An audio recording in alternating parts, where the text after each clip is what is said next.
Olá, eu sou o Fabiano Pereira e essa é mais uma edição do programa O que diz a Ciência, uma produção da TV USP Piracicaba, ligada à Divisão de Comunicação da Escola Superior de Agricultura Luiz de Queiroz.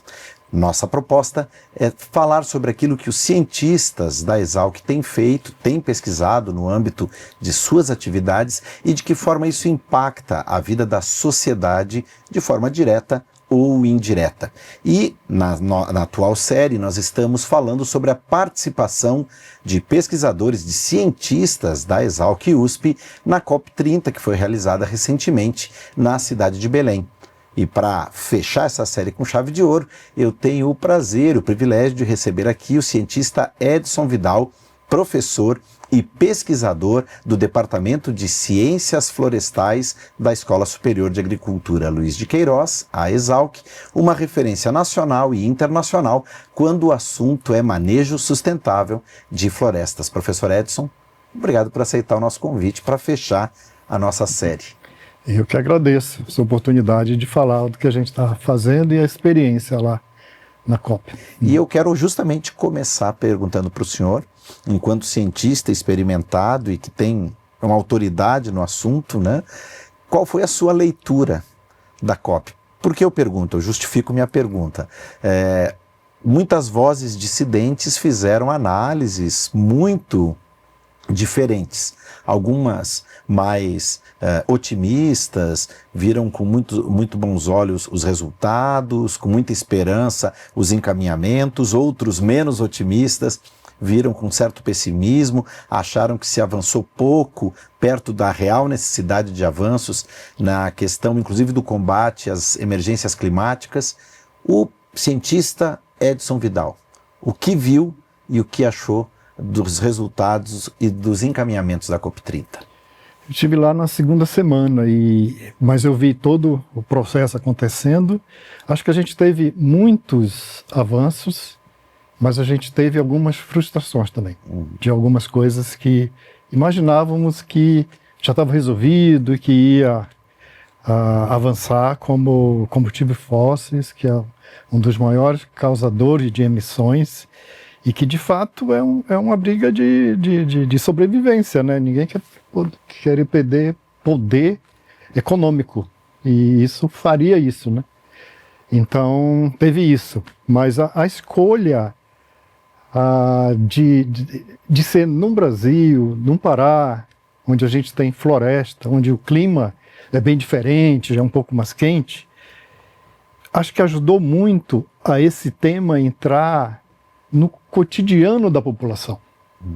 Eu acho que hoje, antes da COP, se pensava uma coisa, acho que hoje as pessoas pensam um pouco diferente sobre o que é uma COP, o que está acontecendo no mundo com relação ao clima, e essas discussões mundiais. Eu acho que só por isso já foi importante a realização dela, apesar, obviamente, de ter algumas frustrações. Falou-se muito sobre a questão da presença ou não de chefes de Estado, né? O que o senhor viu lá e qual a sua leitura com relação a isso? A aderência, vamos dizer assim, de chefes de Estado à COP. É uma pena não ter ido os principais causadores desses problemas climáticos no mundo, né? A gente viu claramente, como Estados Unidos, como presidente naquela reunião preparatória, China, Rússia. Seria muito legal que as pessoas estivessem presentes. Mas eu sempre tento pensar em algumas lições, né? Por exemplo, não ir um chefe de Estado desse, por exemplo, americano, importante do ponto de vista econômico, mas empresas americanas estarem preocupadas, eu acho que isso ameniza. Isso aconteceu não somente com a questão americana, mas dos chineses e tudo mais. Porque o próprio setor produtivo, ele está notando que as coisas não estão mais acontecendo como acontecia antes. Então a gente está tendo impacto na produção de alimentos, que é a nossa área, e em vários outros setores.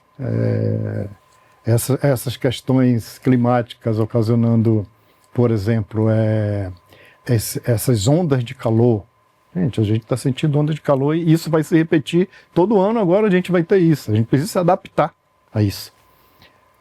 Que mais? Enchentes. A gente está vendo aí. Isso está acontecendo. E as empresas sérias, elas estão vendo isso, estão notando isso. E estiveram presentes, levando proposições. Eu fui uma coisa interessante, eu fui na AgriZone, que a Embrapa preparou um ambiente sensacional lá. E o que eu vi? Uma colheitadeira, né? Funcionando energia solar. Então, uma coisa fantástica. Então, o próprio setor produtivo está preocupado com isso, obviamente, e eu acho que a gente tem uma tendência de melhoria para o futuro. Um fato que me chamou muito a atenção e pegando carona nessas constatações que o senhor faz, e algo que me veio à mente agora a partir da sua fala, diz que um dos setores mais preocupados no momento com a questão dessas mudanças extremas é o setor de seguros. É algo que eu jamais, né, do ponto de vista de um leigo, eu jamais imaginei. Mas diz que o próprio setor de seguros, de certa forma, se fez presente porque está preocupado, inclusive com a própria existência, né, do setor frente a essa nova realidade. Você tocou num ponto que é bem importante, que às vezes, como cidadão, a gente nem imagina que algo desse pode acontecer, mas é bem impactante. E a gente tem que... Quem é que vai pagar esse prejuízo para eles? Aí vem toda essa questão tanto de adaptação e como também um pouco de justiça, né? Que a gente fala muito de justiça, mas avaliando justiça climática, né? Então, e isso acontece, por exemplo, um povo que está numa ilha, que ele vai precisar mudar daquela ilha porque um país está usando muito combustível fóssil, está contribuindo vende isso para o mundo e está ocasionando esse desequilíbrio e aquela população vai ter que se mudar. Quem vai pagar para essas pessoas? Aí tem justiça, tem a questão de um tema que foi exaustivamente discutido lá, que é a adaptação. A gente tem que começar a se adaptar. Na minha ida foi muito interessante, eu conversei com um taxista, porque chegava diversos tipos de informação sobre a COP, né? Porque invadiram, porque teve manifestação. Só não houve manifestação nesses países que não permite, né? Que foi no Oriente Médio, mas a última que houve... violência. Isso, houve na Espanha, aconteceu. Aí o que eu falei para ele, sabe por que aquelas pessoas estão fazendo aquela manifestação? Vamos imaginar a gente aqui em Piracicaba. Quando vem essa onda de calor, qual a forma para eu me adaptar? Eu compro um ventilador, eu compro um ar-condicionado. Agora imagine aquela população sem a floresta, que ele sobrevive através dela, sem ter isso. Como é que eles vão se adaptar? Então eles têm realmente que estar lá na frente brigando pelos seus direitos. A falta de floresta para eles e os impactos gerais que mudança climática trazem era muito perverso para esse tipo de pessoa. E eles não têm como se adaptar, né? Eles vão precisar de apoio. Inclusive, do ponto de vista financeiro, não tem o recurso que seria necessário para se adaptar, porque é algo que se fala muito, inclusive, é um outro termo que até pouco tempo atrás era de total desconhecimento, mas nós começamos a falar agora sobre migrações movidas por necessidade, né, quase que de forma obrigatória por causa de mudanças climáticas, por causa de fatos climáticos extremos, né, professor? E os impactos que isso tem do ponto de vista humanitário, de economia, assim por diante. O nosso grande representante nas discussões lá foi o Carlos Nobre, né? Ele falou algo bem sério com relação a Belém, que se nada mudar e continuar as emissões como elas estão, isso vai alterar o clima numa situação catastrófica com relação à Amazônia. A gente tem até isso aí de falar, que ele disse que se continuar do jeito que está em 2070, vai ser difícil viver em Belém. Se continuar aumentando a temperatura. E não somente Belém, a gente já tem exemplo em algumas cidades no Oriente Médio também, que a temperatura está beirando 50 graus. E aí as pessoas ficam sem condições de sobreviver naquele ambiente. Aí realmente vai ter migrações em massa para outros países que ainda se consegue viver bem, né? Uhum. Isso, sem dúvida, é uma realidade que, de fato, já está começando a acontecer, né? Agora, o senhor é um pesquisador, um cientista que tem uma ligação muito forte ali com a região, porque, inclusive, parte das suas pesquisas são desenvolvidas ali, né? Uhum.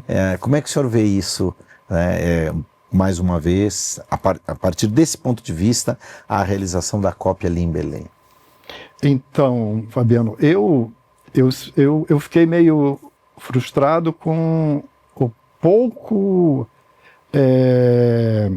a pouca, como é que eu poderia falar? Se falou muito pouco sobre floresta e como que a floresta poderia contribuir com isso. Eu vi muita coisa relacionada com restauração, acho que isso é fundamental que tenha, né? Plantar para sequestrar carbono, mas a gente tem o outro lado, que é como que eu posso segurar essas florestas e as pessoas que estão convivendo nessas florestas. Então isso me deixou extremamente preocupado e uma das razões de eu ter ido foi para isso. Então eu provoquei algumas discussões e a gente organizou uma reunião e essa reunião já está se desencadeando no evento que a gente vai organizar para discutir o papel das florestas nessa questão climática. E como você falou, eu monitoro a área há mais de 30 anos na Amazônia.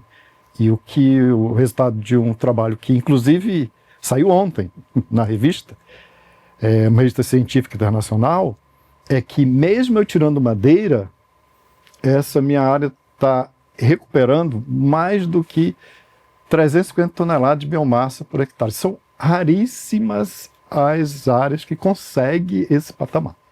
E a minha área está mostrando. Então, mesmo retirando madeira, e a gente fez simulações de 30 anos, que é um ciclo, para 60 anos, essa biomassa continua crescendo quando a gente utiliza as melhores técnicas de manejo nessas áreas.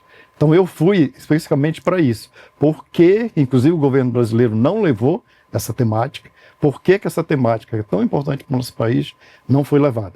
Eu entendo que a maioria dos problemas vem dos combustíveis fósseis, aí, beirando 80%. E a floresta vai contribuir ali com os seus 20%. Mas nós temos que fazer a nossa parte. Uhum. Porque senão depois a gente é criticado, né? Se olha, você me critica por causa de combustíveis fósseis, você não está realizando seu dever de casa. Então, por isso, foi uma das principais razões de eu ter ido, inclusive eu fui na segunda semana para fazer uma provocação com relação a isso. E aí, como o senhor falou, isso desencadeou a possibilidade de um evento para falar exclusivamente disso. Vocês têm pensado... Da importância do manejo, na contribuição do manejo das florestas com relação a essas mudanças climáticas. Uhum. E essa provocação, o senhor acredita que de certa forma vai desencadear para que esse assunto seja visto de forma mais abrangente, mais, né, com mais atenção na próxima edição? Então, essa é a estratégia para fazer com que, da mesma forma que restauração, assim, estava em todos os locais que a gente foi, que a gente tenha manejo como uma bandeira importante na contribuição de um país como o Brasil, que 50% é Amazônia, floresta, né, que tem que ser bem tratada. Eu tenho esperança de que na próxima, inclusive que a gente tenha gerações preparadas para discutir isso. Né? Perfeito. O programa O que diz a Ciência, hoje conversando com o cientista Edson Vidal, vai para um rápido intervalo, mas volta já, não saia daí.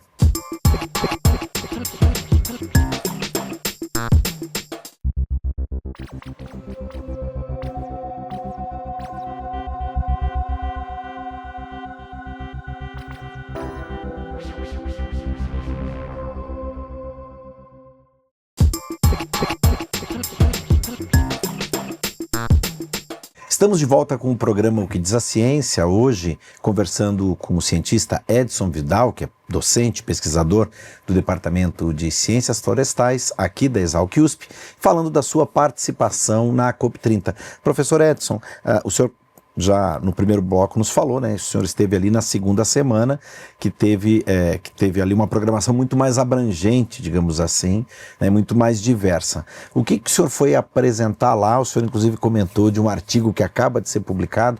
Fala um pouco para nós sobre a sua pesquisa e de que forma ela se enquadrou no debate proposto lá na COP30.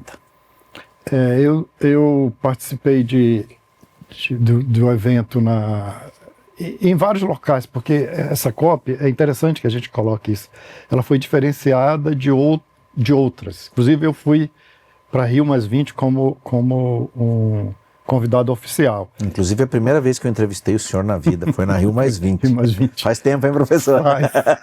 Só que agora eu não fui como um convidado especial, eu fui para participar desses eventos relacionados com o manejo e também dos eventos que as fundações estaduais, junto com a FAPESP, apoiam a pesquisa. E eu participei de alguns eventos relacionados com isso. Sobre especificamente a minha pesquisa, a gente monitora desde 93 uma área que foi explorada, retirada a madeira de forma controlada ali, e uma outra que não foi, e uma área controle. E aí, vez ou outra, inclusive minha equipe estava em campo agora, a gente está analisando como que essa floresta, depois dessa intervenção, como é que ela recupera ao longo do tempo, como eu vejo a atividade de manejo nessas regiões como uma das únicas atividades que pode ter assim, desenvolvimento e conservação das florestas. Porque as florestas têm sempre que se manter como floresta numa área dessa que é manejada. Uhum. Quando a gente pensa em restauração, é porque já saiu a floresta ali, já foi tirada. E aí eu tenho que plantar. Então eu trabalho nessa linha de você entrar na floresta, com cuidado, retirar alguns indivíduos em que dê permissão para que ela possa se reerguer, levando em consideração diversos aspectos, de biodiversidade, de fauna, de biomassa e de carbono. E nós estamos no momento, esse meu projeto tem muito a ver com isso, no momento histórico no Brasil, que alguns países não conseguiram experimentar. Nossas áreas manejadas estão chegando no seu segundo ciclo. E a gente sempre fazia projeções. Só que agora não, a gente vai ver como que essas florestas realmente... Será que a gente vai conseguir tirar a mesma madeira que foi tirada no primeiro ciclo? E os nossos estudos estão mostrando que sim, e que com relação ao clima, que é o tema central da nossa discussão aqui, a biomassa está sendo recuperada num patamar que eu fiquei impressionado. Cerca de 353 toneladas por hectare, mesmo você manejando. Então, eu fiquei pensando, por que não estimular uma atividade como essa numa região como a Amazônia? Que uma atividade como essa vai gerar emprego, vai manter vários serviços, estou falando de manejo florestal, tanto para a produção de madeira como produtos não madeireiros, vai manter serviços ecossistêmicos e ainda vai conseguir contribuir para sequestrar carbono. Então, que atividade econômica consegue reunir todos esses aspectos? E ela realmente tem que estar nas discussões, das rodadas de discussões dessas COPs que estão por vir aí. Que é interessante que o senhor faz essa diferenciação, né? Quer dizer, um manejo consciente, bem planejado, ele inclusive evita a necessidade da restauração. Sim, não precisa restaurar, porque as espécies já estão lá. Existem espécies novas, que eu falo que as criancinhas, e existem as adultas, e existem as intermediárias no manejo. Eu vou manejar somente aquelas adultas, não retirar tudo, porque eu tenho que deixar o indivíduo produzir semente ali, para não eliminar as espécies daquele local, que isso é importante. Retiro algumas dali, para o segundo ciclo vão servir essas intermediárias, para o terceiro ciclo as menores, e assim você sempre vai ter floresta naquela área. Perfeito. E foi em cima dessa pesquisa que o senhor publicou, que saiu o artigo que acaba de ser publicado. Que revista saiu, professor? O Journal Environment, tem um branco agora, é Management. É uma revista da Elsevier, do grupo Elsevier. É uma revista de fator de impacto bom. E deve estar saindo uma matéria no jornal da USP, do jornal aqui da Exalc, esses dias, que o Caio já montou. Mas está saindo antes na TV USP. Isso. Furo de reportagem. Ai, muito bom, professor. Agora, professor, o senhor também é o responsável por um outro projeto, além desse grande projeto aí de 3 décadas, que é desenvolvido inclusive no Pará, não é isso, professor? A área é no Pará, né? É no Pará, mas a gente tem áreas também no Amazonas, e temos nesse projeto, que são com várias fundações, temos no Mato Grosso. Para a gente ter dados mais consistentes, é interessante ter essa diversidade e uma distribuição mais geográfica na Amazônia. Estamos tentando ampliar mais para o Acre e talvez até em outros países, que eu estou conversando com o pessoal do Peru, da Bolívia, para a gente ter parcelas nesses países, para ver se o que está acontecendo na minha área em Paragominas, com essa recuperação sensacional de biomassa e carbono, se isso acontece nessas outras áreas também. E se mantém biodiversidade nessas áreas manejadas. Quando o senhor tiver a resposta, por favor, volte à TV USP para compartilhar. Com certeza. Agora, para além de toda essa atividade, o senhor também encabeça um projeto muito reconhecido aqui na nossa região, que é o Corredor Caipira, né? Fala um pouquinho dele, professor, como é que nasceu essa proposta e de que forma essa atividade aqui no Sudeste contribui, de certa forma, com esse trabalho de pesquisa que o senhor realiza. Tá. Aí a gente vem aqui para a nossa situação aqui regional, né? Já é bem diferente da Amazônia, apesar de que algumas áreas na Amazônia já tem fragmentação, que aqui o que motivou a gente trabalhar nesse projeto e criar esse projeto que foi o Corredor Caipira, né? Que a gente está na segunda fase agora, apoiado lá pela Petrobras Ambiental, dentro de um núcleo que chama NASPETECA, aqui da Exalc, sendo apoiado e administrado pela FEAL. Ele é um projeto que as motivações foram o seguinte: poxa, a gente tem pouquíssima floresta, tem apenas alguns fragmentos isolados, e esses problemas que, quando junta com as questões climáticas, ficam muito complicado, né? Falta de água, as ondas de calor, e o que a gente pode fazer com isso? E o que a sociedade entende sobre isso? Então, o projeto foi não somente, esse é um grande diferencial desse projeto Corredor Caipira, que a gente não quer simplesmente só plantar ali as árvorezinhas, mudas. Não, a gente quer que a sociedade entenda por que a gente está fazendo aquilo. Esse é um grande diferencial desse projeto. Então ele tem a parte de envolvimento dos produtores para fazer o plantio, mas também tem essa participação da sociedade envolvida, e todos os níveis, e também levando em consideração nesse projeto algo que raramente é tratado em outros, que são as questões culturais, respeitar os costumes locais. Tipo, na região de São Pedro, as pessoas manejam uma espécie lá para fazer um doce. Então, na restauração, é importante incluir uma espécie como essa. Então, eu estou respeitando as questões culturais.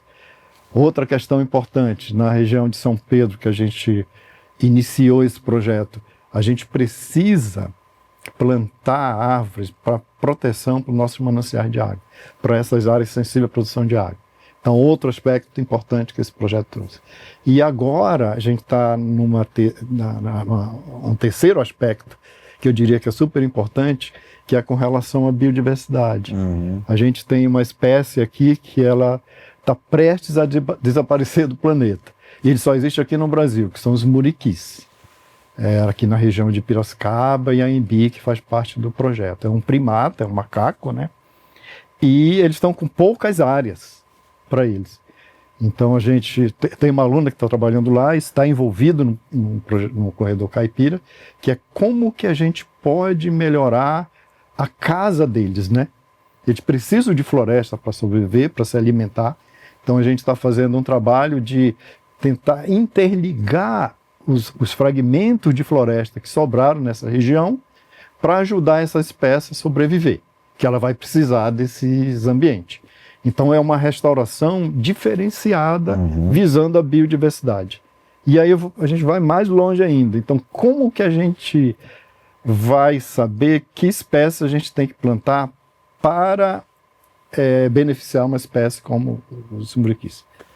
Então a equipe vai no campo, avalia as fezes deles e vê quais as sementes das espécies, a gente identifica sementes, traz para o laboratório para ver que espécie eles estão se alimentando, para que a gente faça uma restauração direcionada para essas espécies, para eles se alimentarem, que é uma coisa fundamental para a sobrevivência de uma espécie como essa.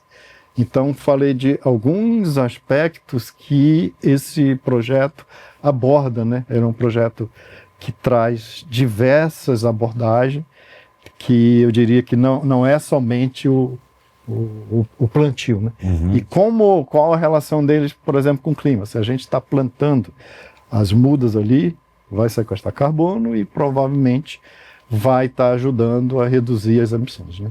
Perfeito. Além de ter um impacto na própria questão climática, né, professor, de temperatura e assim por diante, né? Uhum. Agora o senhor falou que está na segunda etapa. Segunda fase. Segunda fase. Ainda tem mais fases previstas? Como é que funciona, professor? Então, esse projeto, na primeira fase dele, foram um projeto de 2 anos. Uhum. Quando aí ele foi muito interessante, o pessoal da Petrobras, imagino que gostaram, né? Que nos procuraram para renovar. Aí ele foi renovado por mais de 4 anos e agora a gente não sabe. Acho que falta 2 anos para chegar na finalização dessa segunda fase, e aí a gente vai ter uma negociação com eles.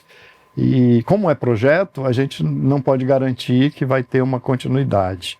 Mas pelo que a gente está fazendo no campo, é um projeto importante. Eu imagino que vai ter sensibilização para a gente continuar com ele por mais alguns anos. Perfeito, tomara, professor. E para a gente fechar a nossa conversa, eu sei que dentro dessa proposta também, o senhor, junto a outros docentes, a própria direção da faculdade, né, do nosso departamento aqui de Ciências Florestais, acabou elaborando, lançando um MBA, né, que vai se debruçar sobre essa questão das urgências, né, da urgência climática. Fala um pouquinho sobre ele, em que passo isso está, para quando vocês estão prevendo lançar, como é que está funcionando isso, professor? Então, a gente tem discutido já coisa de uns 2 anos atrás, de montar um MBA de emergência climática. A ideia central dele é preparar as pessoas para essas coisas que a gente está conversando aqui. Como que um representante nosso pode estar numa cadeira de discussão de um evento desse como a COP, levando essas coisas que a gente acabou de discutir aqui. E a gente tem que preparar essas pessoas para isso. E as pessoas precisam saber o que está acontecendo no seu entorno e por que isso está acontecendo, né? Então, esse MBA, que em breve a gente está planejando que as inscrições já iniciam agora em janeiro, para que ele possa iniciar em março, abril. Agora em 2026 já começar a primeira turma. Sim, mediante essa urgência, né? Essa urgência climática que a gente inclusive eu achei aqui, MBA Internacional em Emergências Climáticas, Sociedades, Cidades e Florestas. Cidades e Florestas, exatamente. Bem abrangente. Bem abrangente. E a gente vai ter algo sensacional que, por exemplo, o Carlos Nobre vai fazer parte desse curso.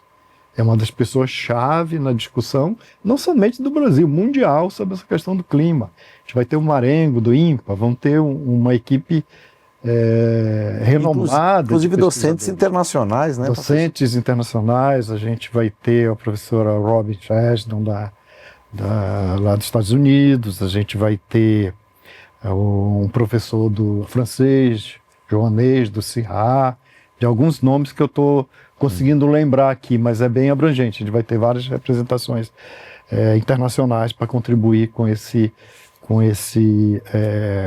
MBA, e ele vai trazer para a gente também esses conceitos, por exemplo, bem novos para a gente agora, né? Mesmo emergência climática, justiça climática, adaptação, que isso já é uma realidade, as coisas já estão acontecendo, como a sociedade pode se preparar para isso. E qualquer pessoa formada em graduação que tem interesse nessa temática pode participar de um MBA como esse. E ele será online? Como é que vai funcionar, professor? Qual é a natureza? Essa primeira versão dele, nós pensamos de ser realmente online. Justamente para alcançar, dar acesso para qualquer pessoa interessada. Participar, aí depois a gente vai repensar como que faz imagino que vai ter novas versões, mas essa primeira realmente a ideia é que seja totalmente online. Perfeito. E você que porventura se interessou, aparece aqui, né, na base, aqui na nossa tela, o link, na verdade, o perfil no Instagram, que já existe, para que você possa acompanhar todo esse processo aí de abertura de inscrições e também para obter mais informações. Professor Edson, mais uma vez, muito obrigado por aceitar o nosso convite. Eu que agradeço. É sempre uma honra estar aqui para a gente fazer essa outra parte, né? Ontem eu falei que publicamos o artigo científico, mas é importante a gente pegar todas as camadas e falar nesses veículos em que é mais abrangente, para a gente falar o que a nossa universidade faz, né? O que a gente está fazendo de fato. Né? Perfeito. Obrigado, professor. Obrigado. E eu agradeço também a você que nos acompanhou em mais uma edição do programa O que Diz a Ciência, lembrando que a sua opinião é muito importante para nós, então envie suas críticas, dúvidas, sugestões, comentários através dos nossos perfis nas redes sociais. Nós estamos no Instagram, estamos também no YouTube, estamos no Facebook e agora também o nosso conteúdo está disponível no Spotify. Eu te encontro na próxima edição. Um grande abraço e até lá. Tchau!